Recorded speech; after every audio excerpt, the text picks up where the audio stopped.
हाय मित्रांनो, होळ्याचा फोन आला तर चला म्हणलं होळ्याला. आलो होळ्यात. हे बघा बाची कंपनी आपली.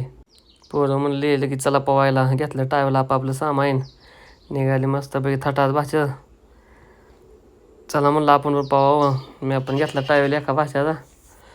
चला म्हणलं मग पाहू सगळीच आपलं. हे बघा होळ्याची हिर दाजीची विहीर. नाद करते काय ह्याला म्हणायचं मुटका.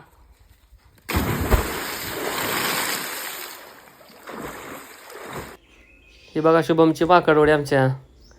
लगेच दुसरा गडीत तयार सोहमची मुटकावडी.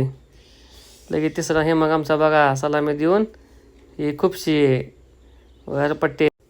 हे आमच्या मयंकचा मुटका. कसा आहे कशी आहे सलामी. चला म्हणले अजून पोव लागले सगळे पुन्हा पोवायला. त्यात मी पण घुसलो. माझ्या पुढे पळत होती सणा सणा सणा सणा सणा. मी गेलो महागारी पुन्हा. काय म्हणलं आपल्याला काय बारकायचे पण ऐकत नाही ती. झालं पवायचं. घेतलं आपापलं टावेल. निघालो घरी आपलं. चला बाय.